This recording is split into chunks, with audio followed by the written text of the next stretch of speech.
आज की वीडियो है हमारी नेल फाइलर्स के बारे में।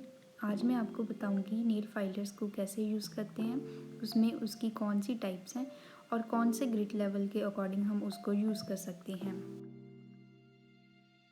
नेल फाइलर्स नेल की शेप बनाने और नेल्स को स्मूथ और रिफाइन करने के लिए यूज़ किए जाते हैं। नेल फाइलर्स मेनली 3 तरह के होते हैं। उसमें आता है एक ग्लास का फाइलर होता है, मेटल का बना होता है और एमरी बोर्ड्स का जो होता है हम यूजली वही यूज़ करते हैं। नेल फाइलर्स बहुत सारी शेप्स में आते हैं, जैसे कि banana, square, straight, oval, half moon. Nail filers के मटेरियल पर डिपेंड करता है उसकी परफॉर्मेंस कैसी। जैसे कि एमरी बोर्ड्स है वो फ्लेक्सिबिलिटी प्रोवाइड करता है, मेटल स्ट्रेंथ प्रोवाइड करता है, ग्लास से हमें स्लीक और लग्जूरियस फील होता है। नेल फाइलर्स के सरफेस की स्मूथनेस और रफनेस बताती है कि उसमें कौन सा ग्रिट लेवल है। 4 तरह के ग्रिट लेवल्स होते हैं। सबसे पहले आता है कोर्स, जिसकी रेंज होती है 80 टू 100। सेकंड है मीडियम ग्रिट, जिसकी रेंज है 150 टू 180। थर्ड है फाइन ग्रिट, जिसकी रेंज है 240 टू 320। लास्ट में है अल्ट्रा फाइन ग्रिट, जिसकी रेंज है 1000 टू 15000। जितनी कम रेंज होगी ग्रिट की उतना ही वह शार्प होगा। जैसे कि 80 टू 100 कोर्स ग्रिट है वो इतना शार्प होता है, वो क्विक रिमूवल कर देता है। जैसे एक्राइलिक और जेल नेल्स की रिमूवल हम 80 टू 100 से कर सकते हैं, लेकिन हम इसको डायरेक्टली अपने नेचुरल नेल पर नहीं यूज़ कर सकते क्योंकि ये नेचुरल नेल बेड को डैमेज करता है। सेकंड है 150 टू 180 मीडियम ग्रिट।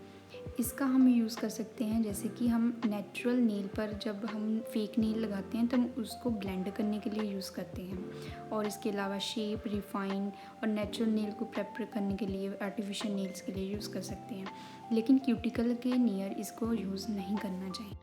थर्ड है फाइन ग्रिड, जिसकी रेंज है 240 टू 320। इसको हम उस नेल के लिए यूज़ करेंगे जो थिन होते हैं, जब ब्रिटल नेल्स होते हैं।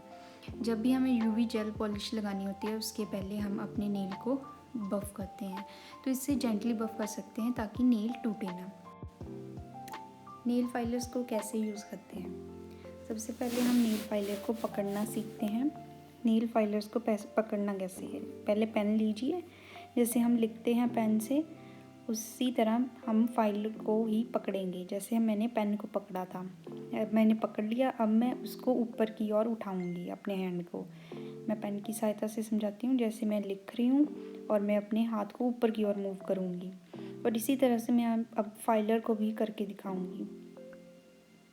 ये मैंने लिख रही हूँ जैसे फाइलर से, अब मैंने उसको ऊपर की ओर मूव किया। अब मैं लेफ़्ट हैंड से उसको पकड़ूँगी और अपने राइट हैंड को पीछे की ओर मूव करूँगी। अब मिडल से पीछे थोड़ा सा जाने हैं। अब हम फाइल से अपने फाइल कर सकते हैं नेल को। इस ग्रिट की जो रेंज है वो ज़्यादा है, तो इसको मैं अपने नेचुरल नेल पर आगे पीछे मूव कर कर उसको फाइल कर सकती हूँ।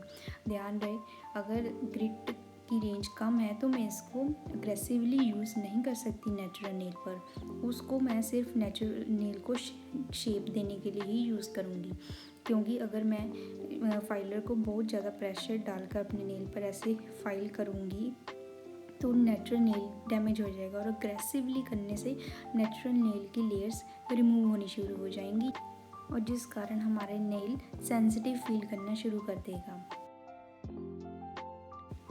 कई बार हमारी जो जेल पॉलिश होती है वो साइड्स पर रह जाती है, उसको रिमूव करने के लिए हमें फाइलर को अलग तरीके से पकड़ना पड़ता है, जिसके कारण हम इसकी साइड्स पर जो जेल पॉलिश होती है उसको रिमूव कर सकते हैं।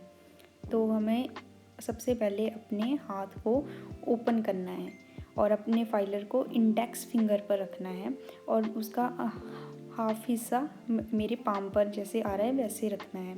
हाफ हिस्सा इंडेक्स फिंगर पर, हाफ हिस्सा पाम पर, और उसको मैंने ग्रिप ऐसे बना लिया उसके ऊपर।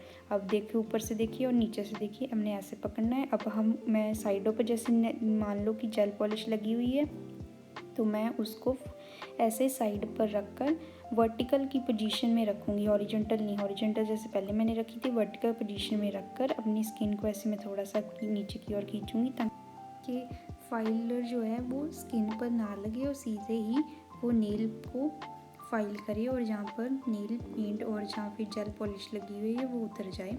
जैसे कि आप ध्यान से देख सकते हैं, जैसे मैं रिमूव कर रही हूँ और जहाँ से ये शाइन रिमूव हो चुकी है। आई होप आपको ये वीडियो पसंद आई होगी। ऐसे ही और वीडियो देखने के लिए चैनल को सब्सक्राइब करें और लाइक और शेयर करना ना भूलें। Thank you.